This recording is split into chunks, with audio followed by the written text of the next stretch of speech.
me holding on, 'cause I still feel your hello, hello. I know that I'm living with ghosts. Royal Rumble.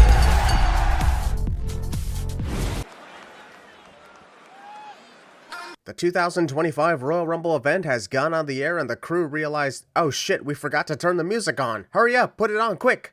While many still clamor for a bigger stage and no curved ramps, I look at the fact that the entirety of the Lucas Oil Stadium is jam-packed to the brim with 70,000 fans and call it a massive win on WWE's part. And let's be honest, what'd be the point of a giant stage for a Royal Rumble event where nobody gets custom entrances or extra pyrotechnics?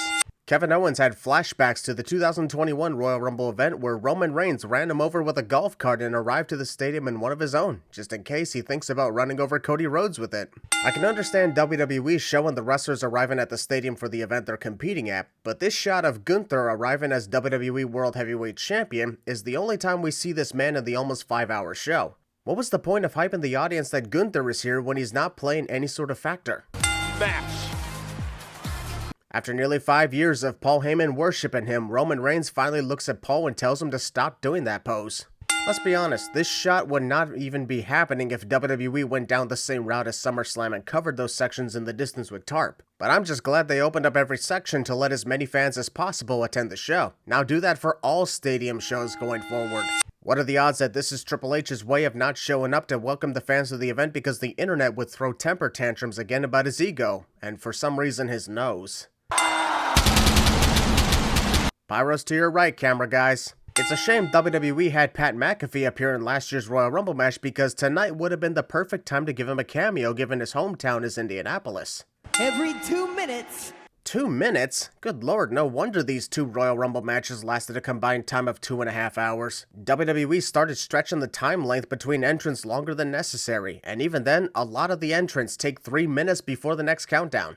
And we'll main event. You may not want to use the phrase main event WrestleMania when announcing the Women's Royal Rumble match. That has only happened twice in the 7-year existence of the Women's Rumble, and hasn't been done in the last 4 years either. Number 2 is even more unlucky than number 1. How? Numbers 1 and 2 always started the exact same time as each other, so what's the difference between them? 2 years ago, Liv Morgan lasted 1 minute 8 seconds. Wow, that's 1 minute longer than Liv Morgan's very short appearance in the 2019 Royal Rumble when she lasted 8 seconds. Hell of an endurance indeed to last only 1 minute, yet somehow able to run the gauntlet from start to finish in 2023. Michael Cole endurance 1 minute 8 seconds. Wade Barrett isn't wrong when you think about it. 1 minute 8 seconds is about the length Michael Cole lasted in the Royal Rumble match 13 years ago.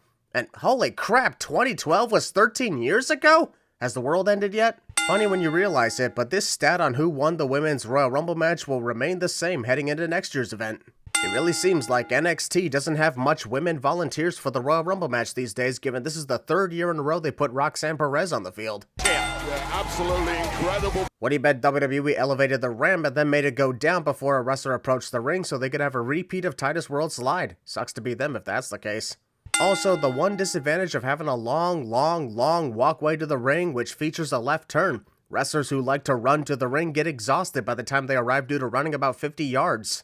I want to take note of this. I love that WWE added a ticker at the bottom of the screen showing how many wrestlers are active in the Royal Rumble match, how many have been eliminated, and what number is coming up next.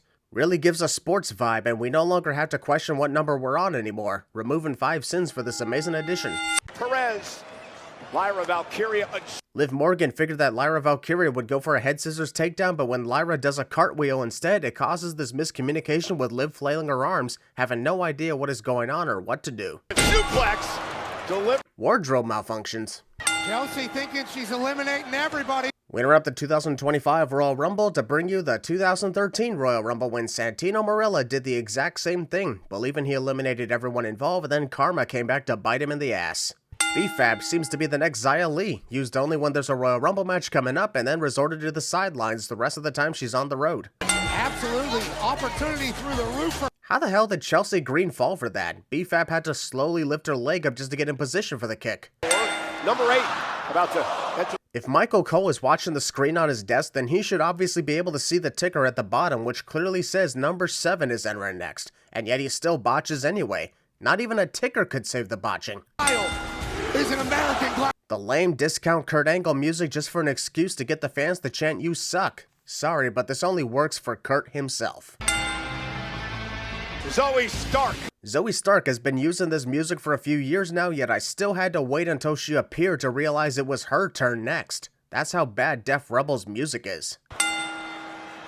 Ivy Nile, not quite sure what. Because of Lash trying to position Ivy Nile properly, everyone was standing around waiting for something to happen. Io Sky even tried to throw a punch in order to do something while waiting, which made things a little worse since she gave up afterward. A battering ram, she's swinging around the ring. This battering ram maneuver with Lash Legend using Ivy Nile would look cool except for how slow she's connecting with her opponents. That doesn't even look like it would make anyone lose their balance, much less fall to the canvas. B-Fab from.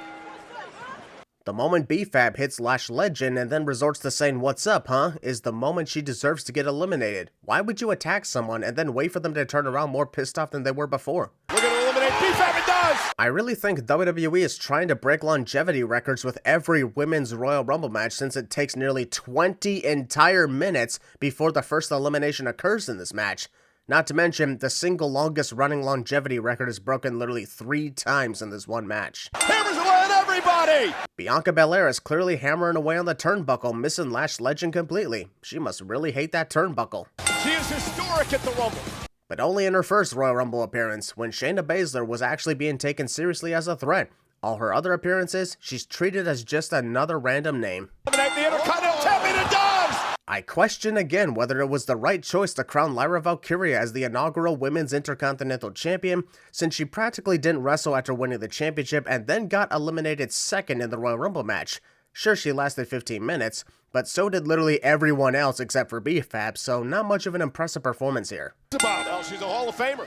Michael Cole must really be losing it after the years of feuding with Bayley. He just called her a WWE Hall of Famer, which is not accurate in any way, shape, or form. Should have added future to that phrasing. And of course, I'm gonna get you, EO, just as soon as I can get this jacket off me. Gosh darn it, the thing is stuck. Hold on, I'll be right with you. one of the most diabolical we have in the women's. Wade Barrett hypes up Sonya Deville like she's one of WWE's biggest threats in the women's division. Can you name even one time where that was the case?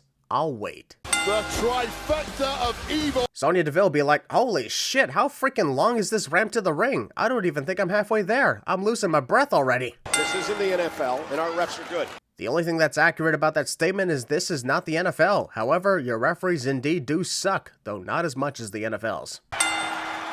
Roll around. Amazing athleticism by Maxine Dupree. Unfortunately, she missed Ivy Nile completely. Ivy Nile decided to go to the dark side. The dark side? That's what we're referring to heel wrestlers now? Maybe Michael Cole is trying to see if Disney Plus would acquire WWE if Netflix doesn't work out.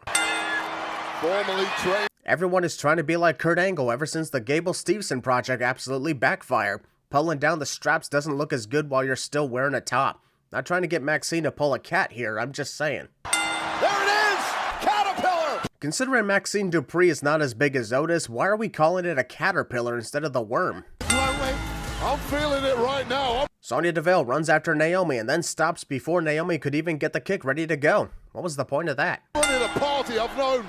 This sequence of each member of Pure Fusion Collective taking turns running after Naomi instead of all at once like they should have been doing really makes me facepalm. Why is that whenever a group outnumbering someone 3-1 attacks, they take turns? Naomi. On Chelsea Green, the least part. Roxanne Perez picks up Naomi, then stands around waiting for something to happen before realizing she was supposed to throw Naomi into the ropes. Don't make me facepalm too hard here. We're only 40 minutes into this near 5-hour show and have a long way to the end. Women in that matchup here. How could you not? This is why WWE should stop doing the thing where members of an entire team get eliminated at the same time. Io Sky and Bayley had to wait for Bianca Belair to throw out Zoe Stark before they began tossing Shayna Baszler and Sonya Deville. As a result, Shayna and Sonya are just standing around waiting to be eliminated when they could easily just counter. Gonna throw in 5 sins for this terrible coordination. Sonya Deville even hung on, forgetting that she was supposed to be eliminated alongside her entire team and let go of the ropes upon realization. This is very awkward. Also, it's been over 3 minutes since Naomi entered the Royal Rumble match and we still haven't gone to the next entrance somehow. We sure it's not every 3 minutes instead of 2? Chelsea Green seems to always be the best part of the Royal Rumble match whenever she competes in it. Even something as small as awkwardly inserting herself into an alliance that will obviously backfire is just hilarious as fuck. One sin off.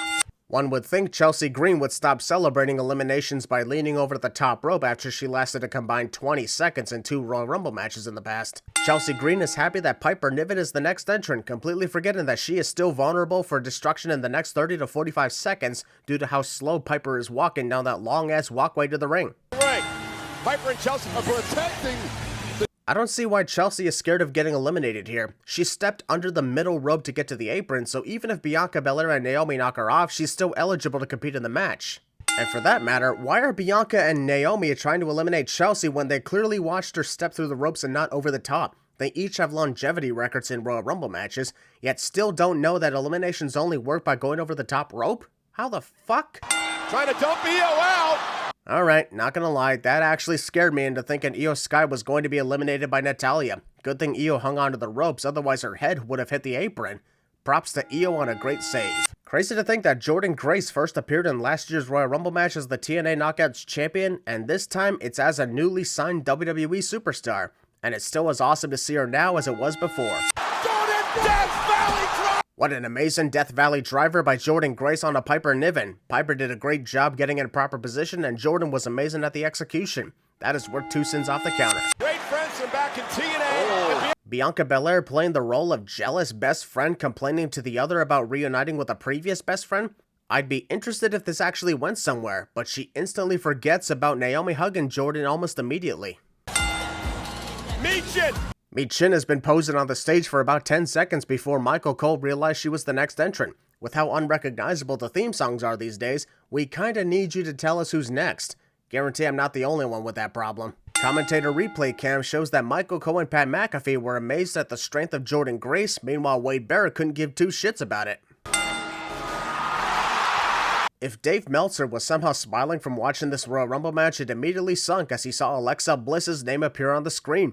Then he scrambled for his phone and called up his buddies to come up with some excuse for him knowing that Alexa was going to show up regardless. Bottom line, suck shit, Meltzer. Alexa Bliss is back, baby. The nice tribute to Bray Wyatt was an amazing addition. This is the first time we've seen Alexa Bliss since Bray Wyatt's death, and it's so great to see her paying tribute. Stop reading the dirt sheets. It gets even better when WWE themselves mocked Dave Meltzer for posting false information on the internet. How anybody goes to that guy for reliable sources is beyond me. It may be a quick one, though, for Alexa Bliss. I don't know if anyone else noticed this, but Alexa Bliss used her contortion skills to hang onto the top rope after being flipped over. Still makes me cringe anytime she uses that technique. Good times. Rumble with love. What in the hell just happened there? Zelina Vega enters the match, tries to trip Bayley, and Bayley ends up being tripped by absolutely nothing. I know this is John Cena's last Royal Rumble event, but I didn't know he was part of the women's Royal Rumble match. Plot twist. Goodness, remember Bayley's got bad knees. Once the next entrant arrives, Bayley will forget all about the knee injury she's supposed to be selling. It's an unfortunate thing wrestlers do these days. Blew the roof off this place, Cole. Actually, by the time Trish Stratus entered, the roof was already blown off the stadium because of Alexa Bliss's return. Trish Stratus. Since this is a Royal Rumble match, attempting the Stratus faction is a bad idea, considering that's how Trish got eliminated the first time she competed in the Royal Rumble 7 years ago. Wait, the first women's Royal Rumble match was already 7 years ago? I gotta stop reminiscing here. Raquel Rodriguez's "Why do I always get stuck being somebody's bodyguard when I have proven I can do good for myself alone" face. And honestly, I'm with her on that. With Raquel Rodriguez entering, WWE makes history by having more than half the field active in the Royal Rumble match all at once, for the first time ever. Though a lot of the time, the women are not even trying to eliminate each other, so it becomes less impressive that they've lasted this long. Alexa's out. If there's any way to give Liv Morgan more heel heat, eliminating the returning Alexa Bliss definitely does the trick. This Royal Rumble match has been rough at times, but entertaining when it counts. It's coming. Raquel Rodriguez remembered that I always put the Spin Me Right Round song in these videos whenever Cesaro does the swing and wanted me to do it for this move. The only reason it worked for the swing is because the move was already funny looking. Charlotte Flair has returned to the WWE, and it was already announced well in advance 2 weeks ago. Normally, I would presume this was so WWE could keep hidden the real surprises of the night, but it would add into the excitement if Charlotte was also kept hidden. Once I seen the hidden surprises, I realized that maybe she should have indeed been kept hidden. That is why I am giving her return a sin instead of removing any sins. Oh well. Also, Charlotte Flair is already dreading WrestleMania 41 should she win the Royal Rumble match, knowing she has an unfortunate curse of losing at every odd-numbered Mania event. Probably thinking, why did I have to get injured before WrestleMania 40? Since the pyrotechnics are that much further down the walkway, Charlotte Flair probably should have traveled until she reached the curve before posing for them, or the camera should have gotten behind her so she'd be visible with the pyro. Pyro on a Royal Rumble. Are you seriously shocked that some wrestlers get pyro for their Royal Rumble entrance? That's usually the common theme for wrestlers that have pyro in their traditional entrance. You've even been in Royal Rumble matches that had wrestlers enter the pyro, Wade. Also, with how long it's taken Charlotte Flair to walk to the ring, I'm actually surprised the countdown didn't take place for the next entrant. The rules state that the entrants come out every 2 minutes, but that doesn't mean 2 minutes from the moment the prior wrestler enters the ring.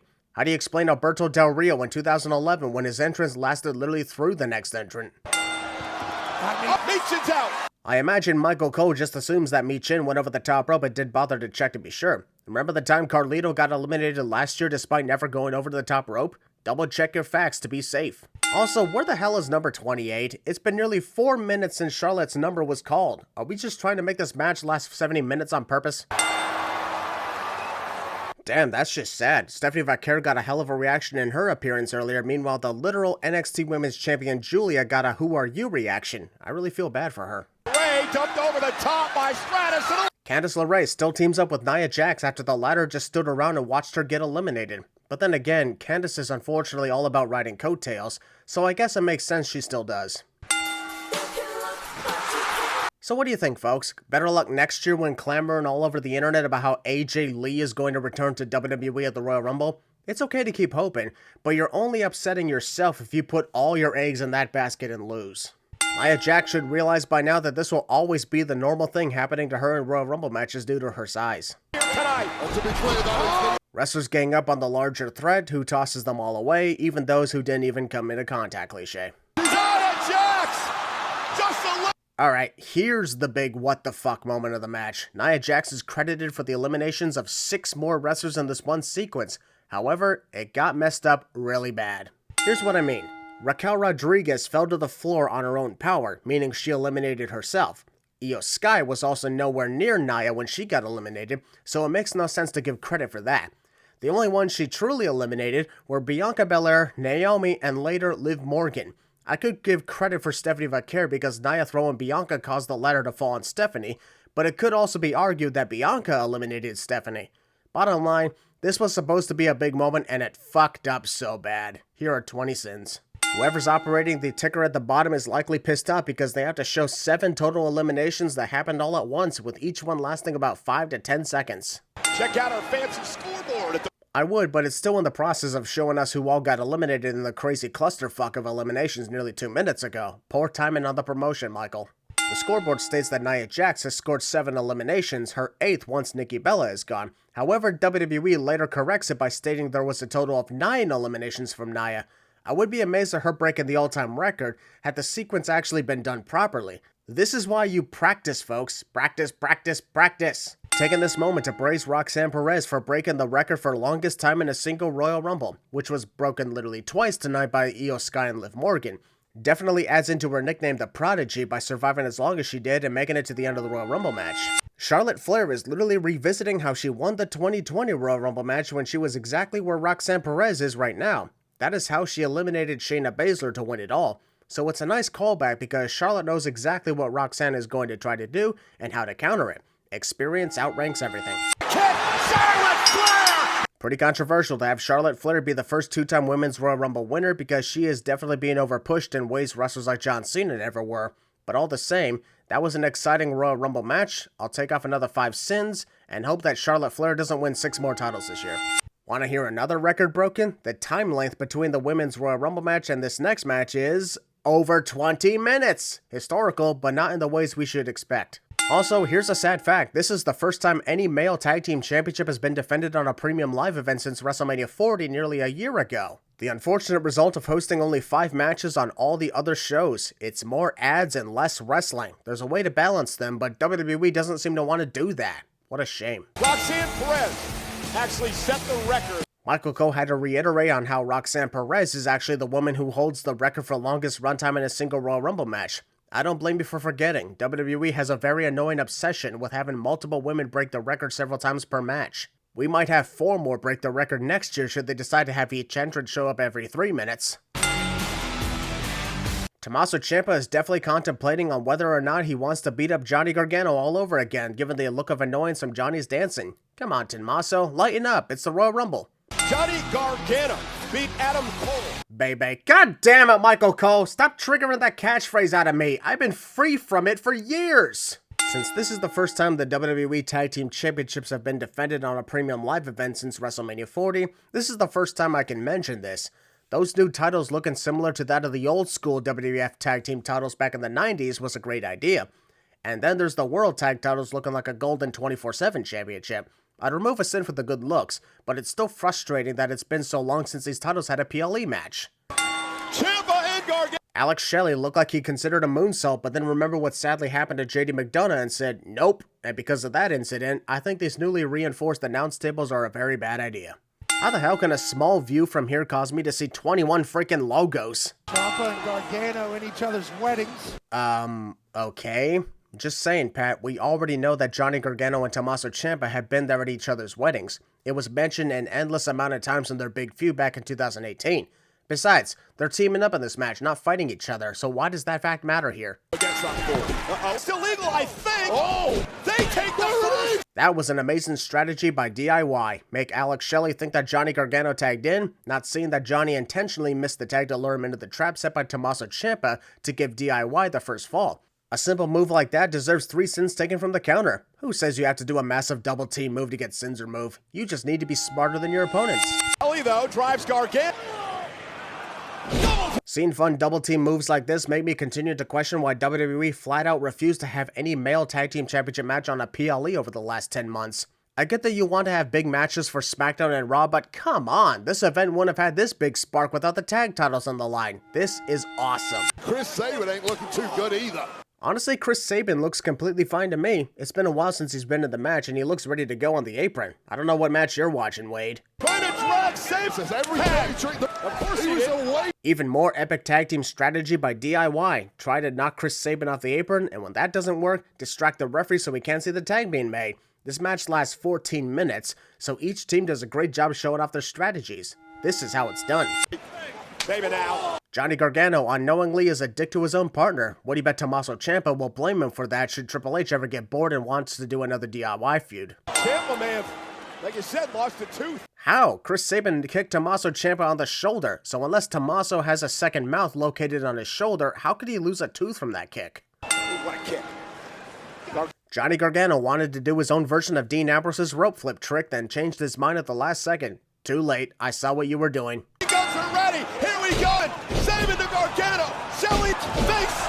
Tag team fucking wrestling. That's Angelo Dawkins. Come on, I hate it when this happens. I understand why it happens, but that doesn't mean it's a good thing. The Street Profits arrived and ruined what was an amazing 2 out of 3 falls match for the Tag Team Championship. Couldn't they have waited until a later date? We could have beat the shit out of each other on SmackDown, not right now. 5 sins to the counter. And of course, victory due to outside interference is always a sin. And to cap it off, a post-match assault. I wanted to leave this match in a good move and I'm pissed off instead. And the reason that we're here tonight is because of the man to my right. Unless Pat McAfee was the one who personally got the Indianapolis Sports Corp to sign the 3-event deal for Lucas Oil Stadium, why are we giving him credit for the Royal Rumble being hosted here? I get that he's from Indianapolis, but was Shawn Michaels the reason why Saturday night's main event was in San Antonio last week? At this point, Kevin Owens being the challenger of a world championship at the Royal Rumble is the new Royal Rumble tradition. 2018, 2021, 2023, and now 2025. And conveniently enough, he was the challenger of the United States title in 2024. We should rename this event the Kevin Owens Challenges the Title and Loses Show. Although it was a very creative idea to have Kevin Owens hang on to the Winged Eagle version of the WWE Championship since Saturday night's main event last month, setting up a ladder match at the Royal Rumble for the first time in over 20 years. Come on, we gotta give Kevin Owens his credit here. What better way to make fun of Cody Rhodes than to make a parody of his American Dream shirt? Son of a security systems technician? Perfect parody. I actually spoke to both Owens and Kevin. You spoke to both Owens and Kevin? Are there actually 2 different personalities within Kevin Owens? Huh, imagine having a hunch for Bane. The ref cam is already useless, but it's even more useless in a ladder match because he's going to spend the entire time outside the ring. so the ref cam will be much further away from the action this time around. Cody Rhodes begins his entrance, then begins to walk away when his stage fright kicks in. Get your ass over to the ring. I know you're afraid of pile drivers, but I promise Kevin Owens is only going to hit it on you 5 times tonight. Never says no. Except for the time he said no to teaming up with Roman Reigns, then ended up saying yes because he was metaphorically held at gunpoint into doing so, which is what led to this in the first place. So what would have happened if Cody Rhodes pulled down the Winged Eagle title while Kevin Owens pulled down the current title? Would we do another match at the Elimination Chamber, this time with Cody Rhodes wearing the Eagle belt? Also, considering the Winged Eagle title is just a prop and not an official championship, why does it have to be suspended above the ring? If Cody removed his official title, why would the match have to continue? So many questions here due to multiple plot holes. Over 70,000 people. I get that this is historic and it's the largest crowd in Royal Rumble history, and congratulations for that, by the way. But you don't gotta repeat it 70,000 times for me to give a damn. I always ensure I give a damn on the first mention, but not afterwards. Does Cody Rhodes ever not look like he's about to cry? And also, you've been feuding with this asshole for the past 4 months. Why is the emotion only now just settling in? Cody Rhodes in the parking lot. Cody Rhodes sees Kevin Owens reaching for the Jeff Hardy-sized ladder and stopped him because he's a fan of the first ladder introduced being too small to reach the prize. Dick. Advantage of that. Oh my goodness. Well, so much for anyone doing any scary moments involving the giant ladders. Kevin Owens destroyed it immediately. I cannot remember a friendship going so bad. I could literally name 50 friendships going downhill within the entire existence of the WWE. Maybe more if you want me to keep going. Kevin Owens. Isn't it bad enough that those floor tickets cost around $1,000 at the minimum? Now Cody Rhodes takes a beer that likely cost another $30 and uses it to whack Kevin Owens in the head, which caused other high-paying customers to get splattered with alcohol against their will. It was only hard to see because the cameras decided to cut away from the action and show a faraway shot of it for some stupid reason. You literally got a camera guy in front of the action. Stay with that shot. Who cares what it looks like in the distance? This is the third largest gate. You keep upping the prices of your tickets and you're going to be breaking that record for every premium live event moving forward, and the more you do it, the less impressive it will be. Also, I guarantee we're going to hear all about how WrestleMania 41 in Las Vegas broke the record for largest gate in WWE history. Since they charge $1,000 at the cheapest price, no shit it's going to break it. I have no idea what Owens is planning to do here. Seriously? You have seen this ladder being bridged between the ring apron and announce desk cliche happen practically every year, and it still hasn't crossed your mind that someone's about to go through it like a table? Cody Rhodes knows that Kevin Owens is not even close to being incapacitated, not to mention very close to the ladder in the middle of the ring. So he figures now is the perfect time to slowly ascend the ladder. What could possibly go wrong here? Honestly, even with Kevin tugging at his foot, Cody could easily grab his championship and unsnap it right now. The match would still continue, despite the other title being a simple prop. But I think this match would get more exciting if one title was taken down but the other one is still up there. Adds into the desperation. Take advantage. That has got to be the weakest ladder rung ever if Cody Rhodes could simply stomp on it and it breaks off like a piece of plastic. Also, Kevin Owens sees Cody Rhodes take a ladder rung and slowly bring it up, but doesn't take advantage of Cody's mild amusement. You're watching him. You should surely know that he's about to use that piece as a weapon on you. Oh my goodness! I was watching this show at home, partying with my friends, and at that precise moment, all of our backs broke from simply watching Kevin Owens land on the ladder like that. Similar to how gruesome it was to see Drew McIntyre land on the stairs during that Hell in a Cell match with CM Punk. My back still hurts from remembering that. Owens down! A powerbomb onto the ladder would have been brutal, but nothing is more brutal than your body scraping across a ladder as you hit the floor, because at least the ladder would catch your fall. This is just adding insult to injury, and I fucking love it. It makes for a nice spectacle, but just as I mentioned when Cody scraped himself on the ladder, Kevin Owens got the worst of that landing due to scraping neck first against the ladder that already bounced in the air as a result of Cody landing on it. Holy shit, this is brutal. Sami Zayn arrives on the scene, which makes Kevin Owens believe that a repeat of Hell in a Cell 2017 is in order. Boy, do we have some bad news for you, right, Wade? And that is a wrap, folks. A perfectly executed Alabama slam through the ladder bridge from the announce table. All leads to Cody retaining the WWE Championship. This has been an epic Royal Rumble event so far, a long-ass Sins video, and we haven't even gotten to the main event yet. Did Cody really have to climb to near the topmost rung? He's way above the championships and ends up unsnapping them anyway, so why the climb to the tip top? Skip the damn pre-show panel. Welcome back, but still gonna skip you because that's tradition here. WWE suddenly remembered that they have yet to do the Royal Rumble highlight video after already hosting a Royal Rumble match tonight. 70,347. WWE announces that there are 70,000 fans in attendance, which has me raise my eyebrow like The Rock due to much smaller stadiums somehow having more fans in attendance, even with sections covered in tarp due to being blocked by the stage. Compared to this massive stadium that has no stage set up. See what happens when you make up numbers on the spot? Enters his Rumble tonight. Michael Cole was about to say how many times Rey Mysterio entered the Royal Rumble match, saw the number on the ticker below, and started debating with himself on whether or not he should say anything. He lasted an hour. It used to feel special when someone lasted as long as they did in the Royal Rumble match, such as Rey Mysterio's 60-plus minute performance in 2006. These days, we could bring up how Rey lasted 62 minutes, but the response would go to, yeah, but 3 women literally lasted longer than that earlier tonight. Penta has arrived for his Royal Rumble match, but was not on the stage in time to his music so he could pose, causing his pyrotechnics to erupt before he was ready.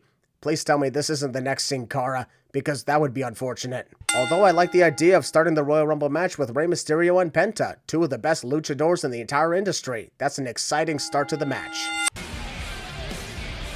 Penta waxed the stairs in frustration because he almost pulled a Titus O'Neil and slipped on his way to the ring. Trees are done and dusted. I won't lie, I would have laughed and removed 10 sins immediately if these two accidentally eliminated each other at the same time on the first attempt at going over the top rope. Chad Gable at number 3 would have been in an awkward position by heading into an empty ring. Sorry, but Penta is eliminated. Penta is eliminated. This shot clearly shows both his feet touching the floor. I don't care that he wasn't supposed to be eliminated at this point. That's not how this works. Your feet hit the floor. It doesn't matter if it was botched or not. You're out, and that's all there is to it. 15 extra sins added for the referee ignoring this, and the commentators pretending that only 1 foot touched the floor. Lies. We're gonna need a review. Pat McAfee requests a replay of what just happened, and it was likely denied because if they did a slow motion replay, it would reveal that both of Penta's feet touched the floor and he'd be eliminated. So WWE chooses to ignore it. That's how I know that I am right. If both of Penta's feet didn't touch the floor, WWE would gladly show the replay and make a big spectacle on the 1 foot save. This and other past men's Royal Rumble matches have been on a weird streak. For reasons unknown, WWE put all the mid-card and low-card wrestlers in the first number of entrants, while all the upper mid-card, main event talent, and the favorites to win the match enter past the halfway mark. Here's what I mean. The first 6 entrants are Rey Mysterio, Penta, Chad Gable, Carmelo Hayes, Santos Escobar, and Otis. While the big favorites like Roman Reigns, John Cena, CM Punk, Drew McIntyre, and Seth Rollins all enter so much later in the match and nearly all together too. Whatever happened to spreading out the wrestlers randomly? Like, why not have Seth Rollins, for example, enter at number 3? We could have a favorite, a mid-card, and a low-card all in at once. For the world of Lucha League. Oh, and look at all. Well done, guys. You nearly shattered Chad Gable's knees to pieces even though you were aiming for his midsection. But also, this could have been Penta's chance to eliminate Rey Mysterio. When Carmelo Hayes was in NXT and referred to himself as him, it was believable. But ever since he became part of the main roster, he has been anything but him. That is the sin. These two have a combined fan base of 0. Come on, Pat. Even you can't be that stupid. Fans still clamor for Chad Gable to be Intercontinental Champion, while clamoring for Carmelo Hayes to be the United States Champion. Combined fan base of 0, my sinful ass. Santos. Oh my goodness! Now, Penta, you're supposed to stay down when the Destroyer is hit. I know that you're so used to immediately getting back to your feet when the Destroyer is connected over in AEW, but we actually sell moves here.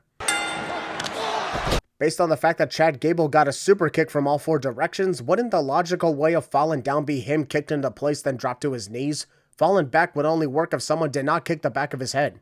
Also, I think this would have been a funnier moment if Chad actually ducked all 4 kicks and the 4 wrestlers each end up with hurt ankles, allowing Chad to lock in the ankle lock on each of them. That actually sounds like fun. Darn. For Chad Gable. I know this probably was the reaction from the audience, but I can't lie. The sudden pop for Otis when he was already on the stage sounds very fake and not matching the physical response from the crowd. How can I still be getting over the Thunderdome reactions? That was half a decade ago. And Chad Gable looking for the ankle lock. The fans are booing because they wanted to see Otis do the Caterpillar. Meanwhile, I am booing because this storyline between Otis and Chad Gable had no payoff due to the Wyatt Six suddenly jumping in the picture. Hall of Famer. Oh! Braun Breaker enters the Royal Rumble match and immediately spears his NXT rival Carmelo Hayes. And that was a fantastic first spear of the match. Wish he didn't eliminate Carmelo this early, but I'll still take off a sin because that was awesome. And a spear to Escobar. Not gonna lie, these guys have got to work on that. If the goal was for Braun Breaker to spear Santos Escobar, causing the latter to connect a Samoan drop on Penta, Santos should have been falling back the moment Braun came into contact. Instead, it looks like the time Roman Reigns speared Brock Lesnar and messed him up when Seth Rollins cashed in the Money in the Bank contract 10 years ago? Akira Tozawa didn't even need to be attacked by Carmelo Hayes before I knew he was going to be replaced. Simply by his appearance, I knew it was already over for him. Apparently, getting pushed over one time was somehow enough to render Akira Tozawa unable to compete in the Royal Rumble match. That is just stupid. At least throw him headfirst into the barricade, then it would be more believable. IShowSpeed did a great job panicking at Triple H placing him in the Royal Rumble match. The entire time he was part of the Rumble was absolute gold, and you can't convince me otherwise. Some celebrities, it's weird for the wrong reasons to place them in the match, but Speed was the perfect candidate. It's weird and funny all at once.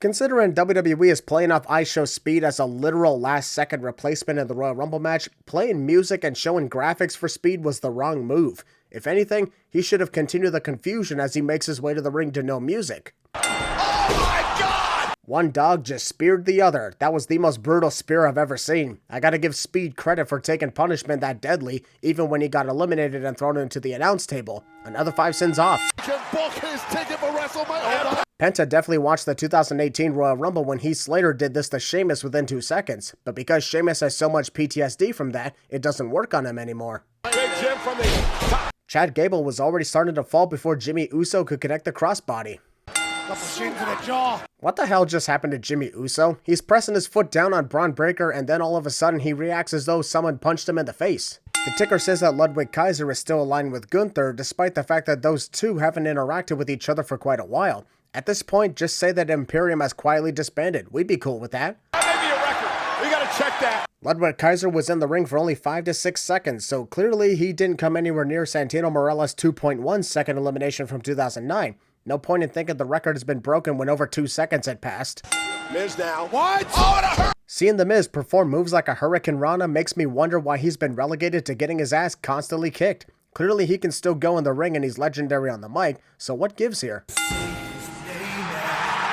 Joe Hendry had a choice, be on the Chris Jericho cruise or make a major appearance at the Royal Rumble in front of over 70,000 fans as the TNA World Heavyweight Champion. Judging by the reception and how many goosebumps I got from this, I'd say he made the right choice. Honestly, the best part of Joe Hendry's performance here is Sheamus enjoying the action from the corner, even clapping along to the audience. The moment Roman Reigns arrived, everything stopped in the ring. He's reached the level where his presence causes everyone to stop what they're doing. Not many wrestlers can do that these days. The Tribal Chief has arrived. Spear to Hendry.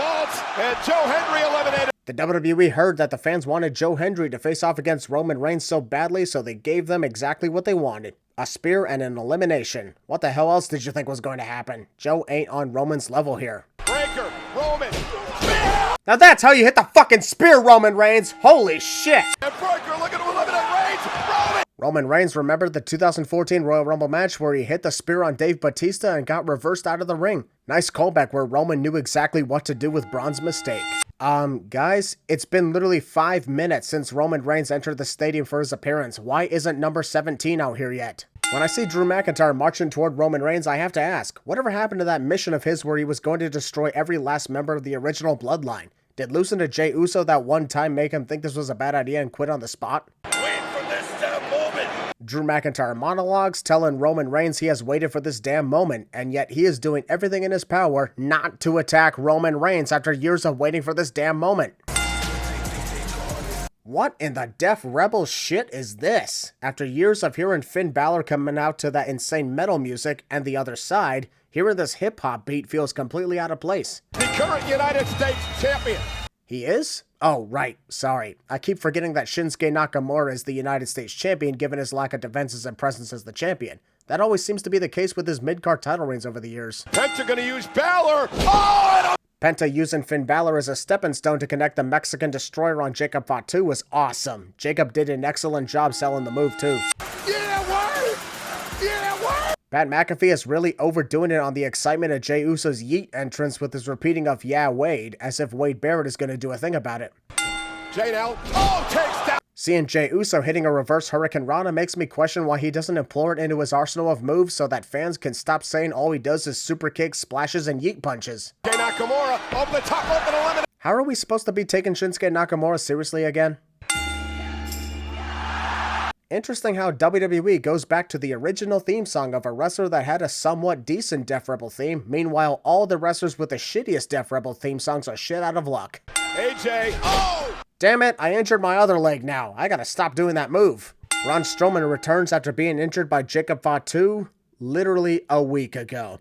Truthfully, I think WWE pulled the trigger way too early on Braun coming back to seek revenge after the brutal way their match at Saturday night's main event went down. Jacob Fatu eliminated by... Huh, well, that was easy. Maybe the big reason John Cena is retiring at the end of 2025 is because he's getting too old to be running down these long-ass ramps to the ring and gets winded too easily from the jog. Can't say I blame him for that. The next few entrants are John Cena, CM Punk, and Seth Rollins. I like it when the top stars have entered, but it still irks me that they are scheduled to appear one after the other, like when Goldberg, Brock Lesnar, and The Undertaker were sent in one after the other back in 2017. The Rumble entrance should always be random. This is not. The countdown went from taking too long to taking too short. CM Punk didn't even take his time to the ring, enters the ring, and now it's time for number 25 already. I get wanting to bring Seth Rollins into the mix, but you can still do that with the regularly timed countdown. Talk about a buzzkill! What, Dominic Mysterio entering at a scheduled entrant? How is that a buzzkill? Were you expecting the clock to just stop all because of who were all in the ring? Dom, everybody's hoping Dom trying to shake. Seeing Roman Reigns interact in a comedic fashion with Dominic Mysterio was awesome. After all these years of bloodline business, to see Roman interact with other superstars in funny ways was a breath of fresh air. Sami Zayn looks pretty calm for someone who just saw his best friend get absolutely torn to pieces in front of him. Maybe Kevin Owens had a point when it came to the upcoming feud. So Sami drew a good number here tonight. Picking a number that had wrestlers win in the past somehow makes Sami Zayn a favorite to win. That's not how this works, Michael. Yeet yeah punches, and that's the sin remover because it was a funny moment. You old punk. Oh great, now these guys are going to fight as a result of Sami Zayn putting the blame on Jey Uso for his elimination. Instead of immediately taking advantage of Jey Uso's distraction and eliminating him, Drew McIntyre instead chooses to stand around and brag that Sami Zayn has been eliminated by his friend. On the top rope, and there it is. Logan Paul's been doing the buckshot lariat for a few years now, yet the commentators still haven't come up with a name yet. You don't have to call it the buckshot lariat or make a reference to it. Well, hate him or hate him. Hate him or hate him? Well, I guess when it comes to Logan Paul, that's an understandable statement, though it still feels weird to say that instead of love or hate. Logan now, leaping from the ring. Logan Paul should be thankful that this is the new announce table because the classic announce table would have been destroyed on Impact, causing Logan to eliminate himself. How funny would that have been, honestly? Also, we figure since Kofi Kingston is not even part of this match, we had to have at least someone pull a Kofi save moment. Athletic as Logan Paul is, I wouldn't put him in that category, unless he can also do handstands and other crazy tactics. Targeting Styles, Logan Paul. Smart move on the part of Logan Paul to get back to the stairs and wait for AJ Styles to leap for the phenomenal forearm so he could trip and eliminate him. I know Logan isn't a favorite amongst the fan base, but that was still a smart strategy and it deserves a sin removal no matter who did it. Stop! Seth Rollins made sure to quickly curb stomp John Cena's head before the latter could do that weird thing when he jumps in the air for no reason, learning from the past. I would be amazed at the stare down between Roman Reigns and Seth Rollins had they not already fought multiple times in the last 15 minutes here. The one thing I give this moment credit for is the way it alters the crowd reaction. Went from cheering at CM Punk eliminating both Roman Reigns and Seth Rollins to booing in disgust as a result of Logan Paul eliminating CM Punk moments later. Went from this is awesome to what the fuck was that? You know it's personal when Seth Rollins uses both his feet to curb stomp Roman Reigns to the ground. And with that, this sets the tone for a triple threat match at WrestleMania 41. Or at least I think it will happen. Knowing Triple H, we might think something will happen and then something else entirely takes place. A 16-time world champion, one of the greatest tag team champions. It does sound a little awkward when you compare them together. John Cena, a 16-time world champion, and then you got Jey Uso, one of the greatest tag team champions of all time. After 20 plus years of John Cena utilizing that double shoulder tackle, I don't get how anyone still throws a punch for his head knowing he's going to duck and suplex them to the ground. Trying to eliminate John. Jey now up on the top. John Cena must have also rewatched the 2011 and 2014 Royal Rumble matches to prepare for this and figured the spin around trick would help him win the match. Joke's on you, Jey Uso also watched those matches as well. This one shot of John Cena's face in disbelief told the whole story. This was his last Royal Rumble match before his retirement, and it ended in failure. Just as he hoped to win his third Rumble match and beat his losing streak, he gets thwarted once again. But also, and the online haters are probably going to crucify me for saying this, I am taking out 30 sins as a congratulations for Jey Uso's shocking win. Perhaps the most unexpected yet amazing Royal Rumble upset win of all time, and I am here for it.